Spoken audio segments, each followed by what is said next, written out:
cette petite séquence vidéo au cours de laquelle nous allons parler un peu, nous allons voir la différence entre ébullition, vaporisation, évaporation, vaporisation, ébullition. L'ébullition se passe à une certaine température. Par exemple, quand vous prenez de l'eau, vous mettez au feu, on chauffe. Quand elle chauffe, ça donne des bulles, n'est-ce pas? Ce phénomène, on appelle ça le phénomène d'ébullition. Voilà. Maintenant, l'évaporation et la vaporisation sont aussi des phénomènes. Ce sont des passages, ce sont des transformations physiques. C'est le passage, on va dire comme ça, de l'état liquide à l'état gazeux. Les deux exemples de l'eau à la vapeur d'eau. État liquide de l'eau, exemple. État gazeux, vapeur d'eau. Vous voyez, c'est ça l'évaporation, c'est ça la vaporisation. C'est la même chose. Maintenant, la différence est au niveau de la température. L'évaporation n'a pas besoin, ne nécessite pas d'ébullition. Il ne faudrait pas que la température, parce que l'ébullition, la température d'ébullition, c'est 100 degrés Celsius. Vous voyez, l'eau devient chaude à 100 degrés Celsius. Vous voyez, l'évaporation n'a pas besoin d'ébullition. N'a pas besoin d'atteindre une température de 100 degrés. Regardez, lavez par exemple vos habits. Vos habits, vous gardez dans votre maison. Vous les séchez dans votre maison. Dans la maison, il ne fait pas chaud, n'est-ce pas? Tôt ou tard, les habits vont sécher.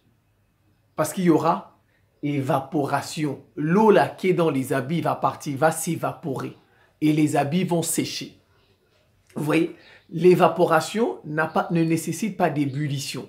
Elle se fait à n'importe quelle température. Bon, maintenant, l'évaporation peut être accélérée si la température augmente. Vous voyez, si vous mettez vos habits, par exemple, dans un lieu où il fait chaud, vous voyez là, dans une maison et dehors, ce n'est pas la même température. Quand nous sommes, regardez, je suis dans une salle, n'est-ce pas? Il ne fait pas chaud dedans. Or, dehors, il fait chaud. Ce n'est pas la même température. Donc, si je prends ma chemise là, que j'ai lavée, je la sèche dans cette classe, elle va sécher tôt ou tard. Il y aura évaporation. Mais si je la mets dehors, la chemise, je la sèche dehors, elle va sécher plus vite parce que la température dehors est plus élevée. Donc, vous voyez, l'évaporation peut être accélérée si on augmente la température.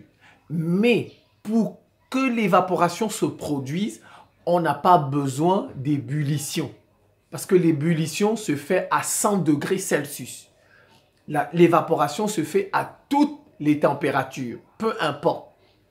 Maintenant, la vaporisation, elle nécessite l'ébullition. Pour qu'il y ait vaporisation, il faut qu'il y ait ébullition. Donc, en fait, en réalité, l'eau, quand nous la chauffons là, c'est une vaporisation. Vous voyez? Je ne sais pas si vous avez vu la différence. Quand vous prenez de l'eau, vous mettez au feu. Quand elle devient chaude là, il y a, en fait, le phénomène là, c'est la vaporisation.